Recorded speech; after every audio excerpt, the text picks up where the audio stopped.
Father, we thank you for your goodness and faithfulness, Lord, na kami po muli ay nararito upang mag-aral ng inyong salita. As we continue our study in the book of Hebrews, O God, we pray sa mga mahalagang katotohanan na inyo pong inihayag sa inyong salita ay amin po itong tunay na maunawaan at tunay na mai-apply sa aming buhay. Correct us, O God, rebuke us with your word, dahil marami pong mga bagay na dapat po nga naming tunay na makita pa at maisabuhay sa amin. Lord, we submit all things to you, and may you be glorified, O God, and may the Holy Spirit, O God, move in me, that you alone may speak, O God, before our presence. In Jesus' name we pray, amen and amen.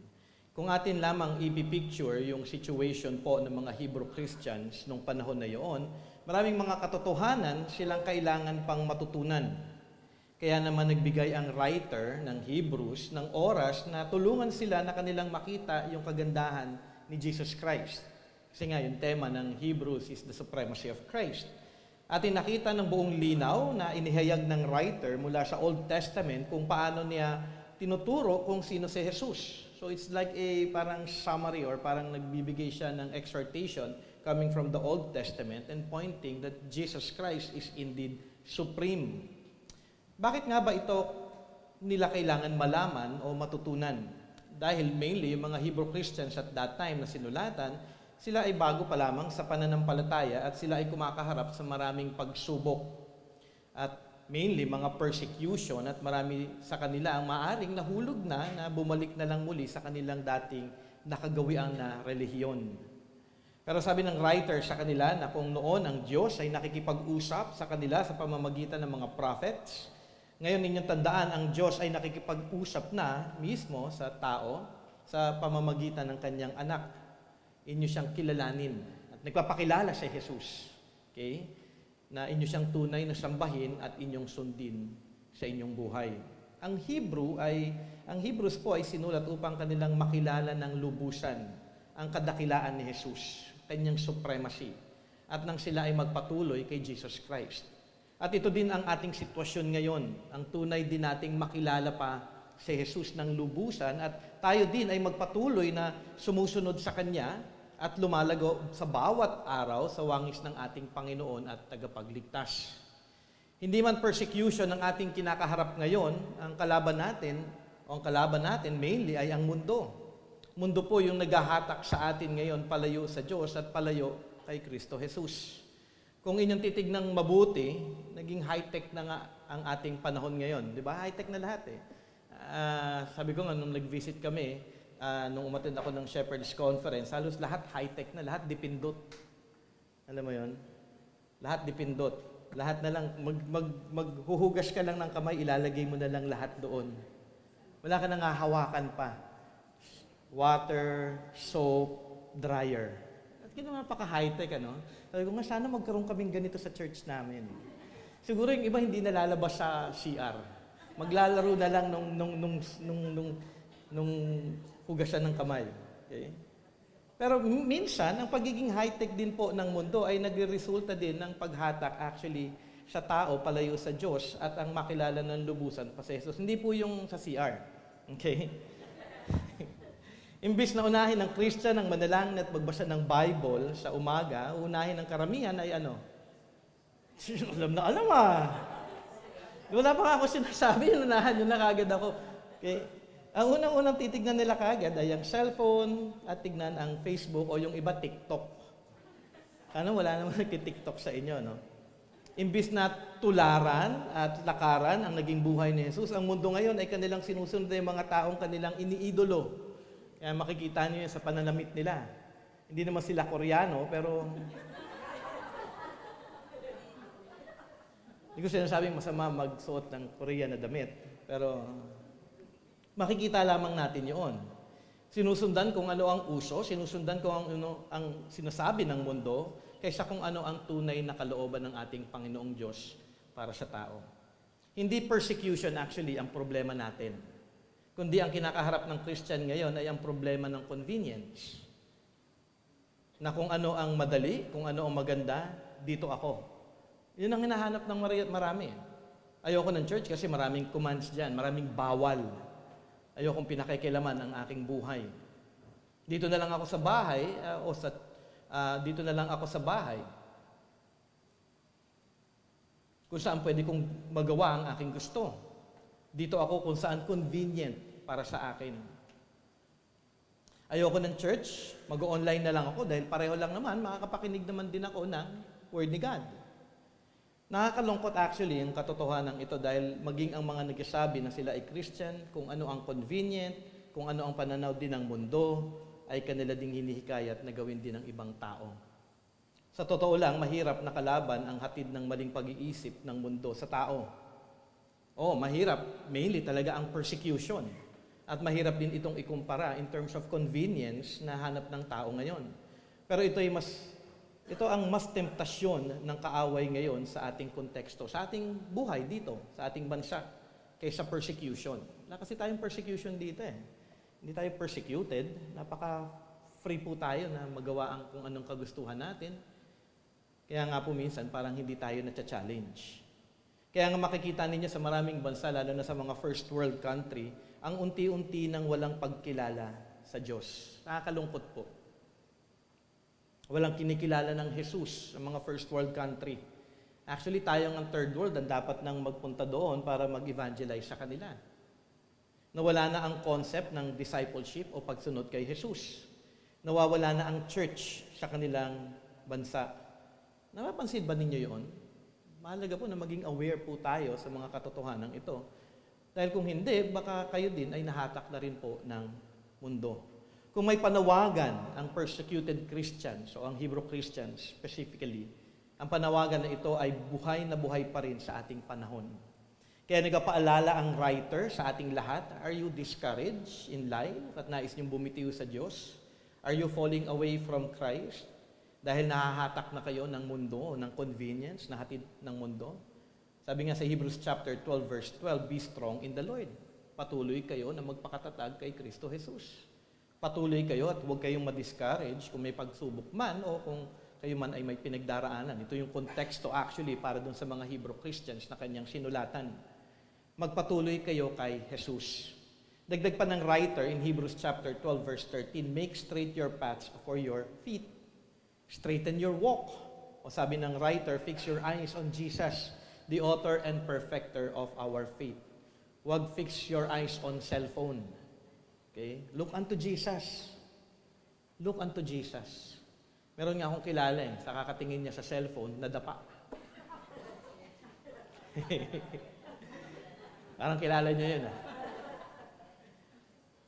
At sa ating naaral na before, as we walk a straight path, let us leave a path for others to follow.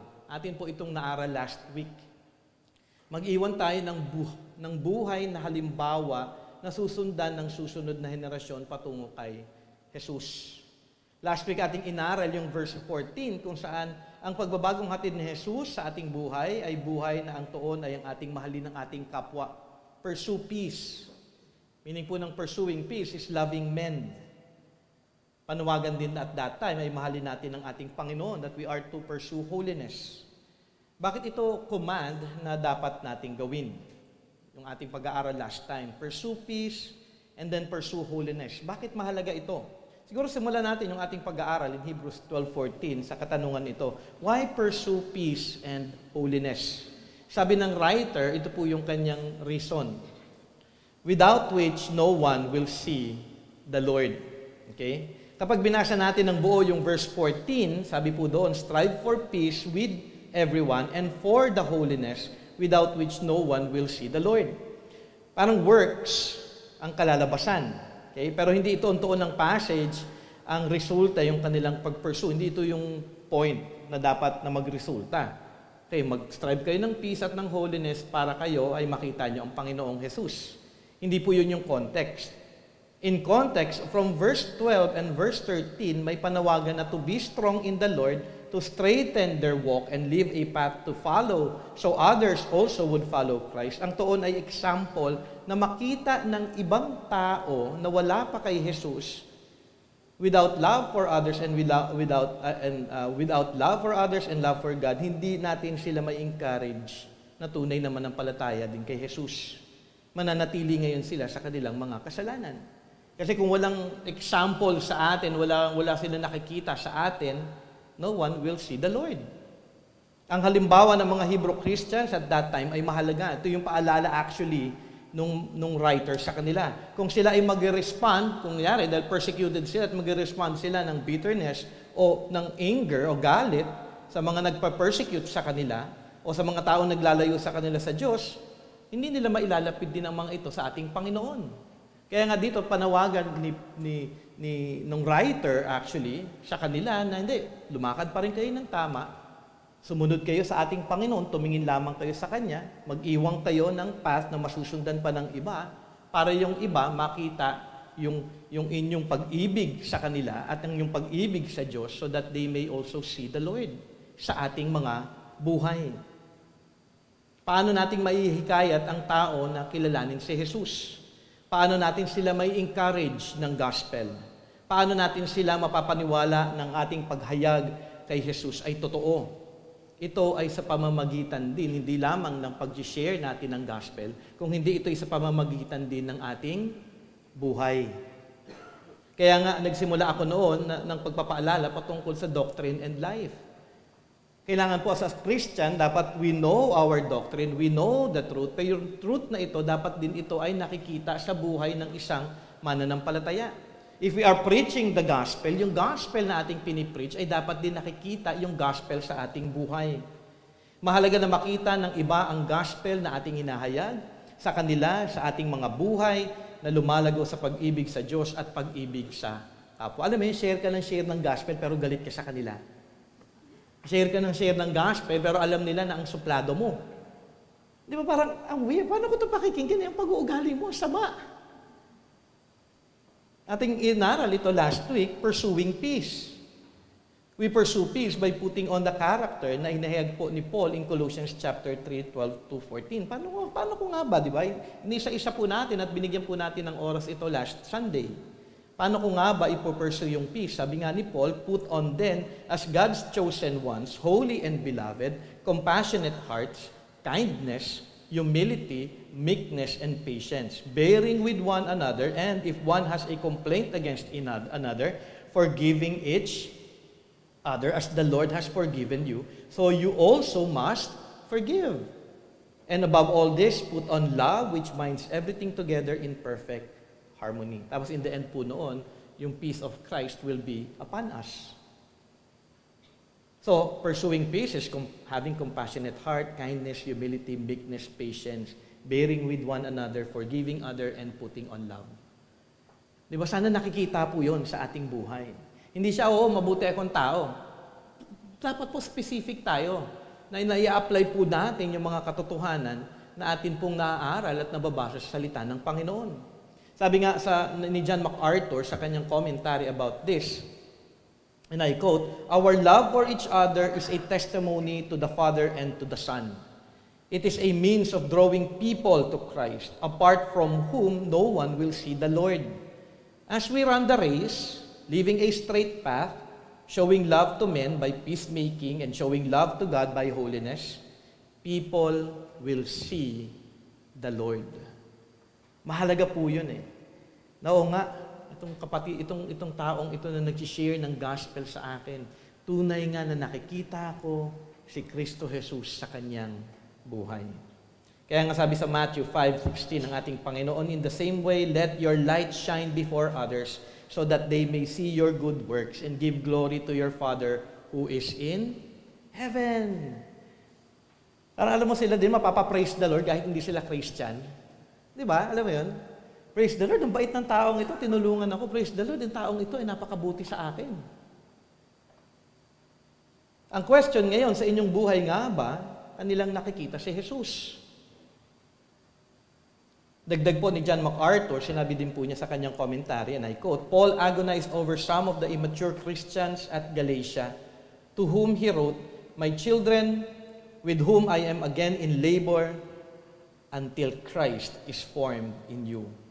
It was his heart prayer that, above all else, they grow in Christ-likeness.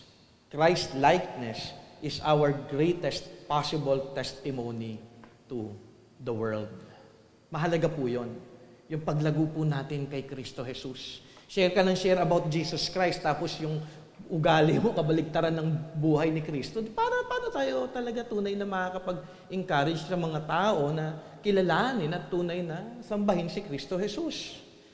Kaya nga, I always encourage you to grow. Diba? Palagi ako nag-encourage sa inyong lahat na sama-sama tayo. Na tunay tayong lahat na lumago kay Jesus. That we will grow in Christ-likeness kung tayo din ay susunod sa panalangin din ni Jesus. Inaral na natin ito many times. John 17:17, sanctify them in the truth. Your word is truth. Diba? Kasi lalago lamang tayo saan? Sa pamamagitan ng kanyang salita. Patuloy dapat tayo na lumalago sa katotohanan, nagbabasa, nag-aaral. Kaya regular ako, di ba? May devotion. Regular ako na nag-encourage sa inyo to read the Bible. Kasi yun lang po yung way. The only thing that I can do is to encourage you. Kung pwede ko nga lang kayong sakalin magbasa ka. Ano, hindi ko naman gagawin yan, ano? Pero the most na pwede ko magawa sa inyo is to at least encourage you to read the Word. To study the Word. To listen to the world. To the Word, not to the world. To the Word. Na tayo ay nagpapakumbaba sa salita ng Diyos, nagnanais na tunay na mabago kay Jesus. Alam niyo, yung dapat na desire natin every day, Lord, help me na maging katulad ko nga si Kristo Jesus, na ako'y baguhin ninyo, hubugin ninyo sa Kanya. So ito po yung toon kung bakit kailangan po natin i-pursue yung peace at i-pursue po yung holiness. Siguro naisip ninyo, pero Brother Jay, hindi pa tayo tapos sa verse 14. Naaral na natin yung unang bahagi, pursue peace. Paano ang susunod na bahagi na pursue holiness? Or in other translation, pursue sanctification. So ano nga ba at paano nga ba natin i-pursue as a Christian ang holiness?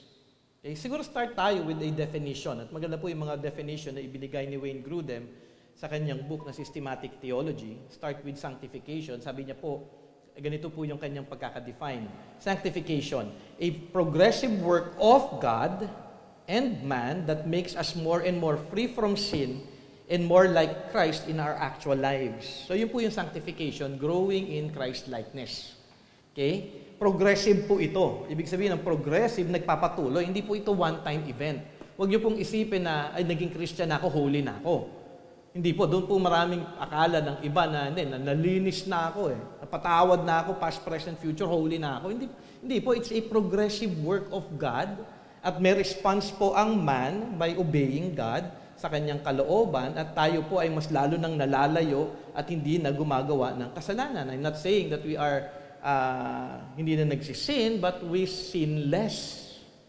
Unlike before, yung life natin is, alam mo yun, pamumuhay sa kasalanan lamang. At the same time, sanctification is to be more like Christ in our actual lives. Yun po yung sanctification. So makikita ninyo, you are being sanctified if you are growing more in Christ. Second, sabi din po ni Wayne Grudem in definition of holiness, mainly nakafocus po siya dito sa definition ng holiness ni God. Sabi po niya, the doctrine that God is separated from sin and devoted to seeking His own honor. Holiness is separation. In short, tayo ay called to holiness. We are called to be separated. Separated from what? Separated from the world. Separated from sin. So, ang panawagan dito, actually, kung ating titignan, panawagan ng ating Panginoong Diyos sa mga Christians sa 1 Peter 1:15 to 16, but as He who called you is holy, you also be holy in all your conduct. That is a command. Yung be holy is an imperative. Be holy in all your conduct. So sa lahat, dapat separate ka. Kung ang mundo ganito ang pag-uugali, hindi ka dapat ganyan. Kailangan ang ugali mo ay katulad ng kay Jesus. Sabi nga, ulitin pa ito sa verse 16, since it is written, you shall be holy, for I am holy. Katulad ng Diyos na banal, tayo din ating talikuran ng kasalanan. At tayo ngayon ay tunay na ang tuon ay ang lumago kay Jesus, mamuhay na separated po sa kasalanan. Pero ang problem, may problem po. Kasi minsan, ang daling sabihin Brother Jay, maganda, sanctification, go ako dyan. O kaya, holiness, yes. Tama yan, biblical yan. Pero ang problem, siguro karamihan sa inyo, ito ang naiisip. Narinig ko na yan. And I've been, siguro, for the past 12 years, I'm in my 13th year here, yung call to holiness ay hindi po nababago from year to year. Siguro naiisip ninyo, paulit-ulit at madaling sabihin, pero mahirap gawin. Kaya marami sa inyo, hindi na ito pinupursue. Ano mo yun? Parang, sige, encouraged ako ngayon, I'll pursue holiness, pero nagsin ulit. Ay, wag na nga lang, hirap pala. Ay, mas importante, Christian na ako. By faith naman, by faith, okay na yun. Yun yung iba eh. At marami pong Christian ganon. Hindi na po nagpo-pursue ng holiness. Pero we are called, di ba? And it is a command for us to pursue holiness. Kasi kung tayo po ay hindi magpo-pursue ng holiness, atin din pong dinidisobey yung command dito sa 1 Peter 1:15 dahil command po yung be holy. And then ikaw ayaw mo maging holy, ayoko na, pagod na ako, hirap na ako, hindi ko magawa. Mainly, defeated po actually yung maraming Christian sa pag-pursue nito at naging kontento na lamang ang maraming mga Christian na ganito, okay na ako. Ano yung nakakalungkot po, maraming Christian gano'n na lang. Wala, hindi ko naman talaga kaya na eh. By grace lang eh, hindi ako binibigyan ng grace ni God. So, sinisi pa ang Diyos. Di ba? At not only that, marami pa pong pananaw ang maraming mga Christian. Sinubukan ko na yan, pero ganun pa rin. Ganun, narinig nyo na yan. No? Baka sinabi nyo na rin yun. Alam ko naman yan, pero madali lang sabihin, pag naroon ka na, mahirap talaga. Mahirap eh, mahirap mag-obey. Okay na ako sa ganitong buhay, as long as wala ako na agrabyado, okay na ako. Ganun yung maraming Christian, ha? Naging ganun na lang yung kanilang pananaw in terms of holiness or in terms of obedience. At sasabihin pa ng iba, Brother Jay, di ba banal na ako? Dahil kay Jesus. Yeah, we are forgiven, we are justified, we are made righteous because of Christ. But we still live in this sinful world na kung saan tayo pa rin po ay nagkakasala at kailangan po natin mag-progress in sanctification. So ano man ang reason ninyo not to pursue sanctification or holiness, it is disobedience to God's desire for us Christians, lalo na kung ikaw ay tunay na Christian. Hindi po simple yung disobedience na ikaw ay nagpo-pursue o nagdi-desire ng holiness. Hindi po ito maliit na bagay. It is a grave sin. It is sin at the same time. Ito po ay nakakasira ng ating testimony sa iba pang mga tao sa ating gospel na ating ibinabahagi sa kanila. Siguro maganda na ma-encourage ko kayo at talikuran yung lies na nasa isip ninyo o nasa mga puso ninyo in terms of pursuing holiness. Kaya na hindi kayo maging defeated in your life pagdating po sa paglago sa kabanalan. I was thinking about this yesterday na parang paano ko ba maibabahagi? Paano ko ma-share yung pag-pursue natin sa holiness? Ano nga ba yung makakatulong ngayon para sa inyong mga mananampalataya na kayo ay tunay na mag-pursue ng holiness? At last night, actually, iniisip ko na yung passage na ito. Ang galing-galing ni Lord dahil nag-text sa akin bigla si Salin. Kilala niyo si Salin, di ba? Nag-share na siya ng word dito. Si Salin, nagtatanong siya sa akin, Brother Jay, may question ako. Tapos nag-thumbs up ako, ang haba pala nun. Sabi niya, meron ako napakinggan teaching kay John MacArthur regarding Romans 6 verse 11. And sa bagay po na yon, lalo ko na-encourage. Sabi nga, baka nga ito Lord yung passage na gusto niyong ibahagi ko. And most of the time, pag ako itatanungin kung ano yung go-to passage ko pagdating sa pursuing holiness o pursuing life ng kay Christ, is Romans chapter 6. Napakaganda po nito. Isa po ito sa pinaka-favorite kong chapter in the Bible dahil ito po yung una kong preaching sa prayer retreat ng Higher Rock before. Okay? So, siguro buksan po ninyo ang inyong mga Bibles, although alam ko nasama ko siya sa PowerPoint. Atin pong basahin Romans chapter 6. At magbibigay po ako ng mga details regarding dito as I read it. So, from time to time, hihinto po ako, I'll be sharing something. And sa verse 1, if you are there, maganda makita po ninyo ito. It starts with a question dahil may pinapasok po si Paul dito na interlocutor. Okay, interlocutor is a person added for a dialogue. Kasi parang may magki-question sa kanya. Kaya maganda po dito yung pagpasok ni Paul nang may kausap siya in a dialogue starting with a question. So sabi niya dito, verse 1, what shall we say then? Are we to continue in sin that grace may abound? Kasi meron pong iba na magsasabi nito, although walang nagki-question sa kanyang sulat, pero yun nga po yung trabaho ng interlocutor. Para siyang magkaroon ng dialogue at i-defend niya yung kanyang truth sa mga mananampalataya sa Rome. Sabi ni Paul, you are not to continue to sin so that grace may abound. Sabi niya doon, by no means. How can we who died to sin still live in it? Do you not know that all of us who are been baptized into Christ Jesus were baptized into His death? Tayo po'y kaisa kay Kristo Jesus. So dito ang topic niya ay ang unity with Christ. Verse 4, we are buried therefore with Him by baptism into death. Tayo ay kasama na nang nailibing kay Kristo Jesus nung siya ay namatay. In order that, so ito yung reason, just as Christ was raised from the dead by the glory of the Father, we too might walk in the newness of life. Namatay na tayong kasama ni Christ at si Christ na muling nabuhay, kasama na rin tayo doon upang tayo ngayon, kung ikaw ay isa na kay Kristo at sinasabi mong ikaw ay isa na kay Kristo, ikaw din ay dapat nang patay sa kasalanan. At kung ikaw ay patay na sa kasalanan, ikaw ngayon ay dapat nang namumuhay sa kabanalan. Kasi ito na yung newness of life. In verse 5, sabi dito, for if we have been united with Him in death like His, we shall certainly be united with Him in a resurrection like His. Gaganda ng promises, no? We know that our old self was crucified with Him in order that the body of sin might be brought to nothing, so that we would no longer be enslaved to sin. That is truth. While reading this, hindi ba kayo parang nangingilabot? Parang, yeah, Lord, hindi na ako dapat enslaved sa sin. Because Christ died for my sins. Isa na ako doon. Hindi na dapat ako enslaved. Then I should be pursuing holiness. Verse 7, for one who has died has been set free from sin.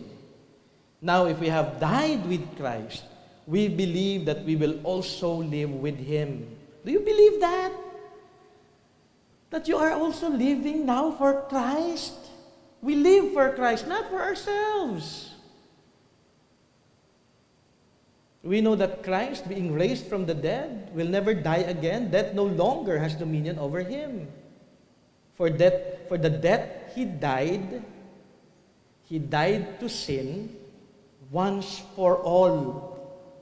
But the life He lives to God. Then verse 11, dito po yung parang conclusion niya before siya magbibigay ng commands on how we are to live our lives, being dead to sin and alive to Christ. Verse 11, so you also must consider, you also. Mga Christians po ang tinutukoy po dito. You also must consider yourselves dead to sin and what?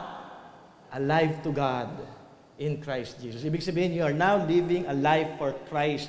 And a life for Christ is a life of pursuing holiness. And the word consider here actually ay napakagandang word.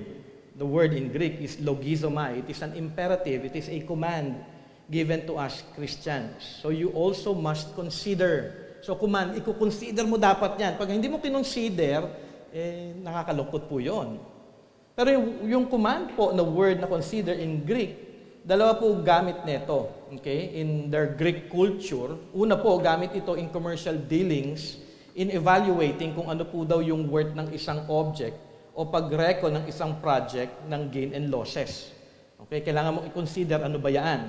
Okay? Kaya dito po actually nakuha yung English word na log, logistics, and logarithm. Doon po nakuha yung words na English po from that word na logizomai. Pangalawa, not only it is used in commercial dealings that you are to log it, okay? Pangalawa, it is used in philosophy, kung saan nakuha ang English word na logic or logical, meaning it pertains to reasoning. May logic to. Totoo ito. Kailangan mong maisip ito. Kailangan mong bigyan ng oras na maintindihan dahil ito ay totoo. At kailangan mong i-log in ito dahil ito yung tama. Sabi nga ni James Boyce, may common ground dito daw sa dalawang word na ito. Okay? Yung paggamit po ng logizomai. Sabi po niya, the common ground in these two uses of the word is that logizomai has to do with reality, with things that are truly are. Totoo ito. Yun yung paggamit ng word na ito.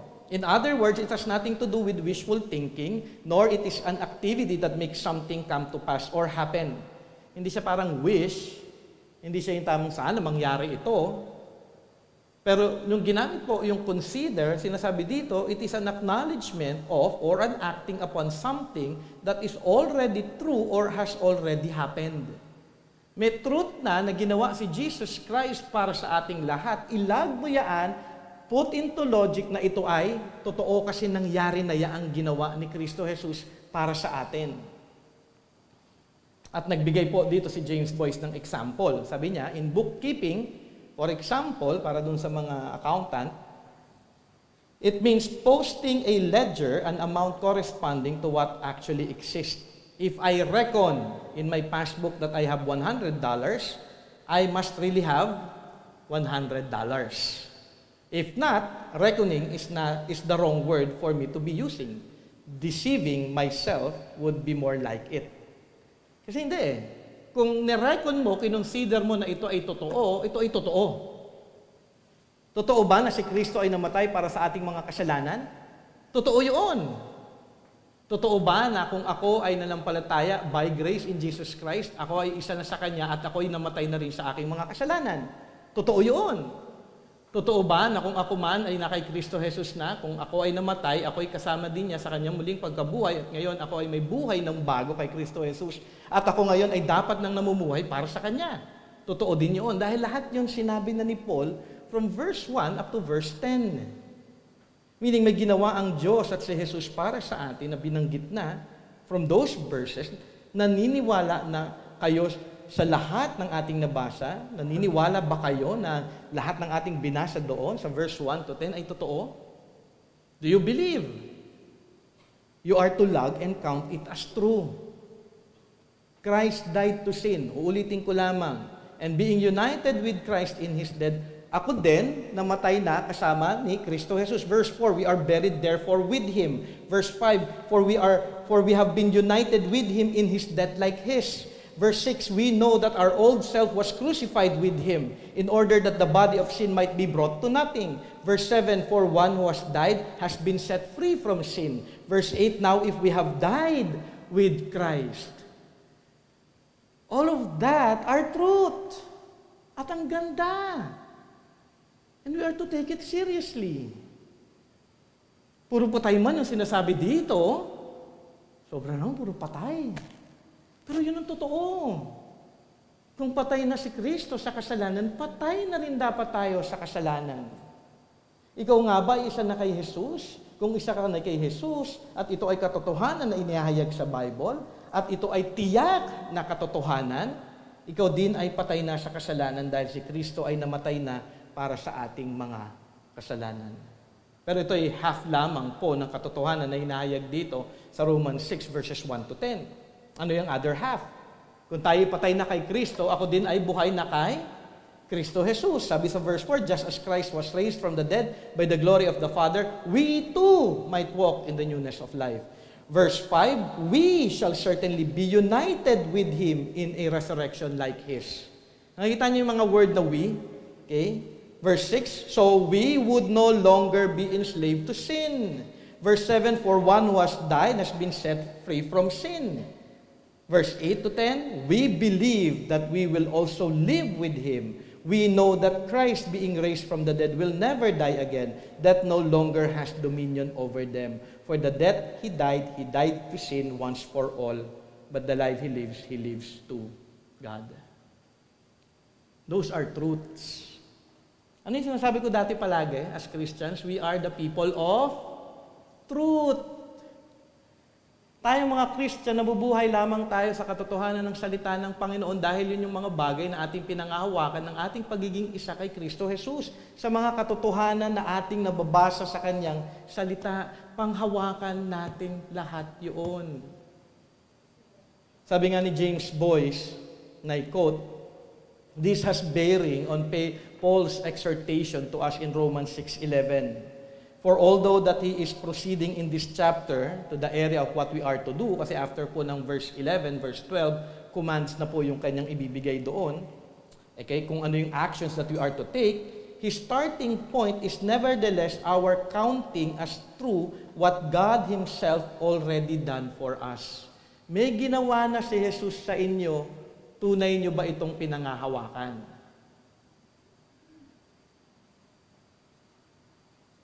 May ginawa na ang Diyos para sa atin. Are you truly considering na ito ay totoo? It will be hard na ikaw ay mag-pursue ng holiness kung hindi mo pala tunay na kinoconsider na may ginawa na si Jesus para sa iyo. We are to count as true kung ano ang ginawa ni Jesus para sa iyo. Doon po mag-start yung holy living. Hindi patay na ako Kasi minsan ang thinking natin, namatay si Jesus Christ for my sins. Hindi, kasama ka dapat doon. Napatay ka na dapat sa kasalanan mo. We are to count it as true. Hindi yung parang labas sa ilong, patay na ako kay Kristo. Parang hindi ka naniniwala. Okay, minsan, na lang, parang masabi lang, kasi Christian jargon, I am united in Christ, I died with Christ, pero wala sa life. Kasi malalaman ninyo kung tunay ninyong pinangahawakan yung truth doon sa Romans chapter 6, ano ang resulta? Christ-likeness. Actually, madali kasi magsabi ng katotohanan patungkol sa ginawa ni Jesus. Pwedeng by word, pwedeng kabisaduhin nyo ito Pero ang tunay na panghawakan nito ng buong puso na ito ay totoo, ito ay magre-resulta ng tunay na buhay na kayo din ay tunay na lumalago sa wangis ni Jesus. Let me read to you the last part of James Boyce sa kanyang point doon sa commentary. At mahalaga po ito. Can I possibly say it more clearly? Try this. The first step in our growth in holiness is counting as true what is in fact true. You are to consider it kung ano yung truth. Yun yung isang bagay na sinasabi niya. And this, parang gusto niya talagang i-clear up The key to living the Christian life lies in first knowing that God has taken us out of Adam and has joined us to Jesus Christ, that we are no longer subject to the reign of sin and death, but have been transferred to the kingdom of God's abounding grace. Wala ka na sa buhay ni Adam, ikaw ay na kay Kristo Jesus na at ikaw ay nasa kingdom of grace. Namumuhay ka na ngayon para kay Kristo Jesus. And this, panghuli, the secret to a holy life is believing God. Napakasimple na lamang po. Kaya nga, if you are not pursuing holiness and if you are not growing in holiness, there is a problem of belief.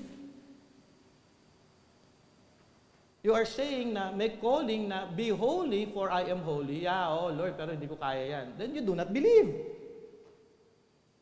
You are rejecting the truth. You are rejecting about what Christ has done for us. The problem is, if you are not growing in holiness, is that you do not believe in God, you do not believe in what Christ has accomplished for you at the cross, at ang nakakalungkot, what you believe are the lies of Satan, that you are to follow your heart, to follow what you think is right, to follow what the world suggests, to follow yourself more than to believe in the supremacy of Christ and follow Him. Yun po we are deceived. At mas pinaniniwalaan po natin yung sarili natin more than the calling of God. Mas pinaniniwalaan natin yung sarili natin more than doon sa ginawa ni Jesus Christ na napakaganda para sa ating kaligtasan rather than sticking to it and holding on to that truth na Lord, pwede po talaga ako na mamuhay na sa iyo dahil pwede na. Pwede na tayo mamuhay in holiness. Because we are a new creation. Because we are in Christ. Because we are united in Christ. Because we died with Christ and we are now alive in Christ. Be reminded, a lot of Christians are deceived but there is truth written for us to go back and examine and look at the beauty of what Christ has accomplished for us. Nasa Bible po ito eh. Balikan po natin. So kung kayo ay discouraged na hindi nyo na-pursue ang holiness, go back to Romans chapter 6. Wait, Lord, sorry, nakalimutan ko. Sorry, Lord God, at ako'y nagpadala na naman ulit sa aking sarili. Lord, ako'y isa na kay Kristo. Go back to the truth. Romans 6:11, sabi nga, so you also must consider yourselves dead to sin and alive to God in Christ Jesus. Are you alive to God in Christ Jesus? If you are, then you are indeed pursuing holiness. Kung tunay po yun na inyong kinonsider. So pray. Okay? Hindi po talaga madali na mag-grow in holiness. Wala naman po madali eh. We live in a sinful world. Pero may hope. And I want to encourage you. Kung ikaw ay tunay na Kristiyano, pwede ka talagang makapamuhay na nakakasunod sa Panginoon. Hindi po imposible yun. Then pray, Lord, today may I not be defeated by the lies of the enemy or the lies that I still hold on to. Help me but to look at Christ and see what He has done for me. And to truly live and to truly believe in God's gracious work of salvation in Jesus Christ. Yun po yung dapat na prayer natin. Kaya nga after that, ng verse 11, then we are to apply. Paano nga ba ako na mamumuhay na dead to sin and alive to God in Christ Jesus? Dahil meron ka ng life kay Christ, patay ka na sa sin. Then in verse 12, basahin po natin ito up to verse 14. Basahin po natin yung mga susunod na mga verses dito dahil mahalaga po yung makikita natin doon. Kasi pwede mo nang ma-apply ito eh. So bago magbigay si Paul ng application at kung ano yung kailangan mong sundin, minake sure niya yung fact, yung truth ay tunay mong naunawaan. Kasi hindi mo magagawa yung verse 12 kung hindi ka talaga tunay na nag-consider that you are already dead to sin and alive to God in Christ Jesus. So anong gagawin natin ngayon kung tayo ngayon ay nakay Kristo Jesus na? At na-consider na natin, verse 12 to 14, let not sin therefore reign in your mortal body. Hindi na dapat nagahari ang kasalanan sa buhay mo. Tinatalikuran mo na yan. Sabi nga, to make you obey its passions. Do not present your members to sin as instruments of unrighteousness. Ibig sabihin, yung iyong pag-iisip, yung iyong puso, yung iyong pananalita, yung iyong mga actions, yung mga ginagawa sa bawat araw, hindi mo ipipresent ito sa unrighteousness. Ang aking isip, gagamitin ko lang ito sa pag-iisip kung ano yung mga tama at tunay na mga kaluwalhati kay God. Yung aking pananalita, magsasalita lang ako ng mga bagay na mabuti at tunay na makapagbigay ng kaluwalhatian kay Jesus. So hindi ko ipipresent ito sa makasalanang pamumuhay. Sabi nga dito, but present yourselves to God as those who have been brought from death to life, and your members to God as instruments of righteousness. So sa righteous living na ako. For sin will have no dominion over you. Ang ganda, no? Nakita niyo ba yung promise na yun? Sin will have no dominion over you. Since you are not under law but under grace. Dahil nga ngayon, kung ikaw ay Christian, you are receiving the grace, the enablement from God na tayo at ating tunay na masunod siya. Then mag-submit po tayo doon. Sundin natin ang ating Panginoon. Dati hindi natin kaya gawin yon. Nung tayo unbelievers, wala po tayong kayang gawin kung hindi ang magkasala. Dahil wala naman nare-receive na grace eh, ang mga unbelievers. Common grace, oo. Pero saving grace and grace to enable you to glorify God, hindi nila nare-receive yun. We have that privilege and take grab of that privilege na meron tayo kay Christ. Na pwede na natin siyang masunod. Naunawaan niyo po yun? Sayang po kasi sa bawat araw, kung marami pong opportunity na ibinibigay ang ating Panginoon for us to walk in righteousness and then you're just wasting it, choosing yourself more than choosing God. Kakalungkot po. Verse 19, I am speaking in human terms. Ibig sabihin ito, binababa ko na ito sa inyo para maunawaan ninyo. Because of your natural limitations. Limited kayo eh. Hindi ito sinasabi na parang mahihina kayo, pero binababa ko na ang aking sinasabi sa inyo, itong letter na ito. For just as you once presented your members as slaves to impurity and to lawlessness, leading to more lawlessness, kung dati namumuhay kayo sa kasalanan at patuloy lang kayo sa kasalanan at na-enjoy nyo yung kasalanan na yun, ngayon dahil bago na kayo kay Kristo, anong sabi dito ni Paul? So now present your members as slaves to righteousness, leading to sanctification. Kaya nga we are pursuing sanctification. Kung dati na-enjoy nyo yung sin, hindi nyo na dapat na-enjoy yan. Kung Christian ka at ngayon na-enjoy mo pa rin yung sin, then it's questionable na Christian ka. A true believer will hate sin. A true believer, a true Christian will, alam mo yun, may conviction na siya. Hindi, kasalanan to. Hindi ko dapat to ginagawa. Ang kagalakan ko ngayon is to do righteousness. Ang joy ko is to obey God. Because it will lead to sanctification. Verse 22 to 23, but now that you have been set free from sin and have become slaves to God, napalaya ka na sa kasalanan. Ulit-ulit si Paul, no? Kasi nga, I'm speaking in human terms. Kasi ang tao, matigas ang ulo. Ang tao makulit. Hindi, makasalanan pa rin talaga ako, Brother Jay. Kasalanan, hindi ko magagawa yan. Hindi, sabi nga dito, it's clear You have been set free from sin. And now, ano daw tayo? Slaves to God. Kaya ngayon, hindi ko na ngayon, alam mo yun, maiwasan na, ay, dapat ako mabuti na, ako dapat gumagawa na ng righteousness, sumusunod na sa Panginoon because I'm a slave of God. Binigyan niya na ako ng bagong puso Ang laki na ng guilt ko pag hindi ko nagagawa ang kanyang kalooban. Ang laki na ng conviction sa puso ko kung hindi ko siya nasusunod at naluluwalhati. May kalungkutan.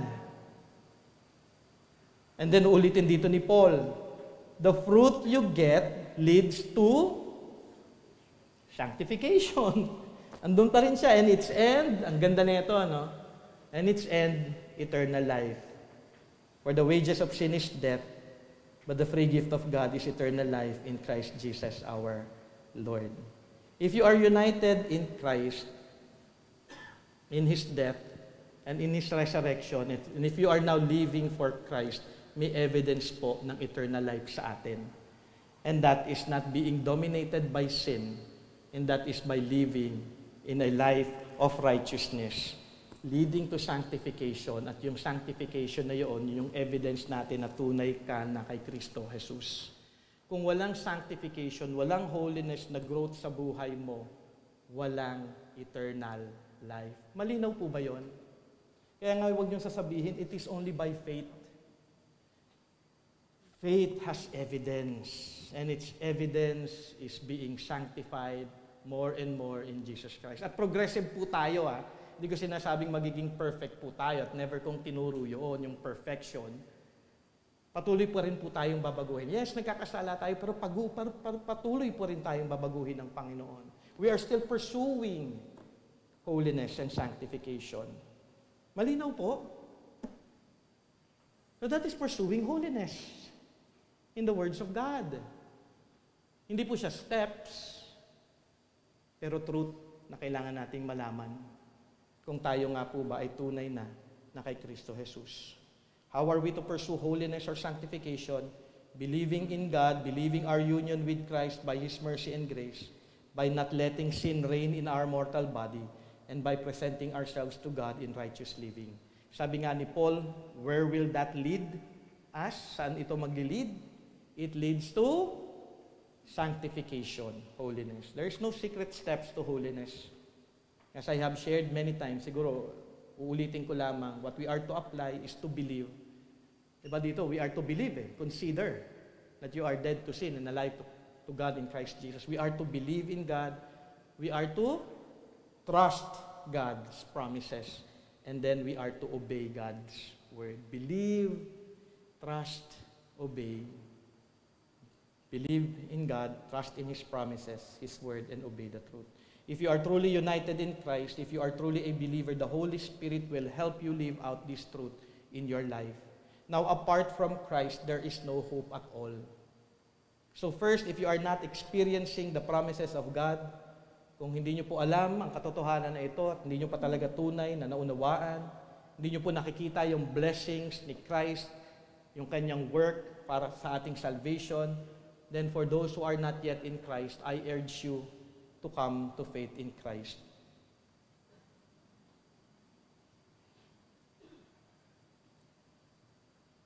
Believe in Him for what He has done to save you. Repent of your sins. Turn away from it, for Christ have died for those things. And then follow Christ all the days of your life. Hindi nyo kasi ma-apply eh. Kung hindi kayo talaga Christian, wala talaga magiging life of holiness. Hindi po nyo magagawa yun. Kaya ngayon pa lamang, come to Christ and believe in Him. Balikan lamang po natin yung ating verse at tatapusin po natin ito hanggang verse 17. Sabi nga doon, without which no one will see the Lord. Balikan ko lang yung sinabi dito ni John MacArthur, showing love to men by peacemaking and showing love to God by holiness, people will see the Lord. May our lives be a living testimony of God's mercy and grace to all people. This is my prayer para sa ating pong lahat, that we may all be one with this truth, so that we may all truly give God all the glory He alone deserves. Paul ends with this point with another exhortation at reminder po sa kanila. As you walk a life following Christ and live a path for others to follow, sabi po sa verse 15, see to it that no one fails to obtain the grace of God. Siguraduhin nyo na wala pong iba na hindi po makakatanggap ng biyaya ng Panginoon. Ito po yung command. As you live a path, as you live in Christ likeness, make sure that you leave no one behind. That everyone in the place where the Hebrew Christians are, that they may all obtain the grace of God. Maging dito sa ating church. We are to make sure na ma-share po natin yung truth, yung gospel sa bawat isa, na tayong lahat din ay tunay na magiging living example ng biyaya ng Panginoon so that others may come to receive the grace of salvation. So nakikita ba niyo yung urgency na ito? Kasi panawagan po ito eh. Make sure na hindi po ang bawat isa ay hindi makatanggap ng grace. Panawagan po natin ito sa ating Panginoon. No one fails to obtain the grace of God. Kung tunay po ito sa inyo, magiging prioridad nyo na mahatak ang bawat kapatiran sa church natin kung wala pa sila kay Kristo Jesus. Hindi ho tayo tamang parang okay na lahat tayo nagki-church dito, Christian na tayong lahat. Hindi po. We are to see kung ang kapatiran natin ay hindi pa talaga tunay na naunawaan ang gospel, make sure na inyo po silang kausapin, sharean ng gospel at tunay na lang makilala si Kristo Jesus. Matanggap yung grace ng kaligtasan. Hindi lamang sa ating church, pero maging prioridad din natin yung sa ating pamilya. Huwag po tayo parang tamang ako, okay na ako, tatay, si Del okay na, Christian na kami, and then iiwan na namin yung anak namin. Make sure nga, see to it that no one fails to obtain the grace of God. Dapat matanggap niya din yung grace na yun. Huwag tayo yung parang yung anak ko, nag-a-attend na naman eh. Si Brother Jay na ang bahala dyan. Hindi, panawagan ito para sa lahat. This is not a call para sa pastor. This is a call for everyone. Share ninyo ang inyong pamilya. Asawa man ninyo ito, anak nyo man ito, kasama nyo man ito sa bahay, kamag-anak nyo man ito, kaklasmate nyo man ito, sino man, make sure na ang bawat isa tunay na natatanggap ang biyaya ng Diyos na kanilang marinig ang gospel. Kaya naman inyong seryosohin din ang inyong buhay, na kayo ay lumakad ng matuwid, maging matatag sa pananampalataya, namumuhay ng may pag-ibig sa kapwa at nakikita sa inyong buhay ang pag-ibig mo sa Diyos na ikaw ay tunay na lumalakad in holiness. Nawa hindi kayo maging dahilan ng, alam mo yon, yung kasamahan natin dito, by grace naman, itong mga to, Christian naman sila, hindi naman. Na parang alam mo yon, nadidiminish yung understanding ng grace, ng salvation ni Christ. So yung immediate response natin, atin bahagian sila. Hindi lamang yun, as we continue, sabi nga, see to it also, do sa verse 15b, that no root of bitterness springs up and causes trouble, and by it many become defiled. That no one is sexually immoral or unholy like Esau, who sold his birthright for a single meal. For you know that afterward, when he desired to inherit the blessing, he was rejected, for he found no chance to repent, though he sought it with tears. Kung may panawagan tayo, kung paano tayo dapat mamuhay, may warning din na dapat tayo ay manatili kay Jesus at ating bantayan ang mga tao na bahagi ng ating church. May panawagan. See to it that no root of bitterness springs up and causes trouble, and by it many become defiled. Ito po'y paalala ng writer ng Hebrews na nanggagaling po sa Deuteronomy chapter 29 verse 19 to 18. Ito po yung sabi doon para makita po natin yung konteksto dito. Sabi po doon, beware lest there be among you a man or woman or clan or tribe whose heart is turning away today from the Lord our God to go and serve the gods of those nations. Beware lest there be among you a root bearing poisonous and bitter fruit. Doon po yun nanggagaling eh. One who, when he hears the word of this sworn covenant, blesses himself in his heart, saying, I shall be safe, though I walk in the stubbornness of my heart.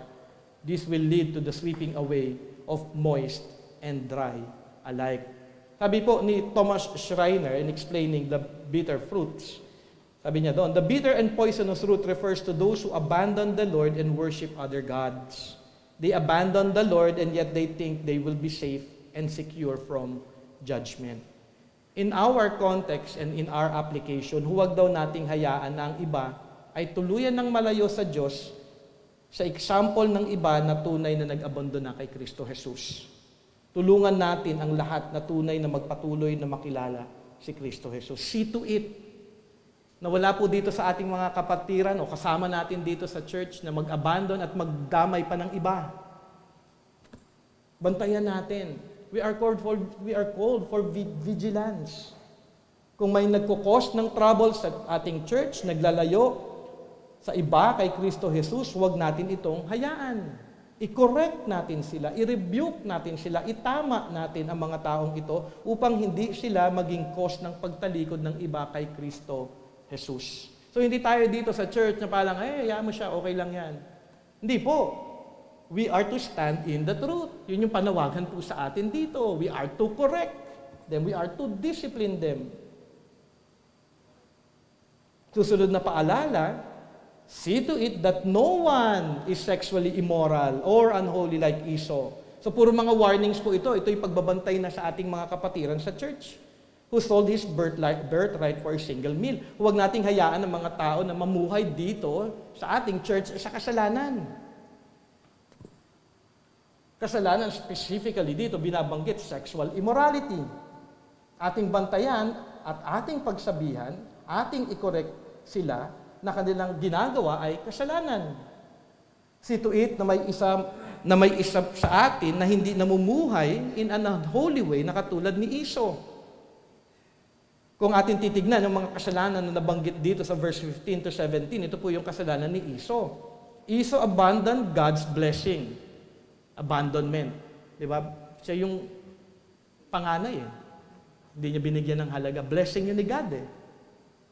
Makikita yun sa Genesis 25:34. Esau also was sexually immoral by marrying two Hittite women na naging bitterness ng kanyang ama at nanay. Nabasa niyo yun sa Genesis 26:34? Sakit ng ulo yung asawa na Hittite. Kasi nga, hindi dapat mag-aasawa ng alam mo yun, hindi bahagi ng family ni Abraham. Ang example na iiso dito ay mahalaga na makita nating palatandaan na kapag sila ay nagpapatuloy sa kasalanan na ito, there will be no hope. Ngayon I tell you, kung patuloy mong tatalikuran ang pag-abot ng Diyos sa iyo para sa iyong kaligtasan, in time wala ng repentance. May it be a warning. Magising na kayo. Seryosohin nyo na yung salvation. I tell you, if you are living a life of sexual immorality, any kind of sexual immorality, may it be homosexuality, may it be living in, alam mo yun, mag-asawa, hindi kasal, not giving importance to God's design of marriage, pornography, or sexual acts that is against God's holiness, the Word of God is true. The Word of God is true. Esau was rejected because he was living a life of sin. nagpatuloy po siya. Kaya nga sabi sa Hebrews 12:17, when he desired to inherit the blessing, he was rejected. He found no chance to repent, though he sought it with tears. Makaganda ng Bible eh. Ang gustong-gusto ko sa wording. At saka gustong-gusto ko yung exposition talaga. Kasi direct eh. Any sexual, immoral people will not inherit the kingdom of God. Though you sought it with tears, there will be no chance to repent. But there's hope right now, if you will heed this call. We are called to remind the people who are living in this kind of life. Kaya nga sabi, see to it eh. Panawagan sa atin yun eh. Kung merong ganitong klaseng pamumuhay, see to it na pagsabihan mo sila. Do not ever tolerate sin. Do not ever tolerate sin. If you will tolerate sin, you are then against God dahil command po niya ito. You are turning away from the truth given here in Hebrews chapter 12:15-17, which is a warning that we are to give to those who are in need of God's grace. Mahalaga po yung panawagan dito as a Christian. So how are we to live the Christian life? Marami po tayong responsibilities. Let us live a life as an example to all for them to see Christ in us by living a life pursuing peace, pursuing holiness. We are to help others not to fall away from the truth, to correct those who are living in sin, and graciously and lovingly call them out to repent and surrender their lives to Jesus Christ. We have a lot in our hands to do as Christians. But by the grace and mercy of God, He will give us the grace to obey, and He will give us the grace to endure, and He will give us the grace to sustain as we joyously obey His will. So praise God, dahil alam natin ang Kanyang panawagan at malinaw po ito sa Kanyang salita. Bilang mga mananampalataya, atin sundin ang Kanyang salita. Bilang tunay na nakakakilala sa supremacy ng ating Panginoong Jesus, hindi lamang tayo dapat manatili na, yes Lord, ganito, ang ganda ng iyong ginawa, pero may panawagan po tayong lahat. Mamuhay tayo sa kabanalan, i-correct natin, tulungan natin, masave ang iba pa sa kasalanan upang sila din ay makatanggap ng biyaya ng kaligtasan. Let us pray. Lord, once again, thank you for your word. Thank you, Lord God, for teaching us, for making things clear.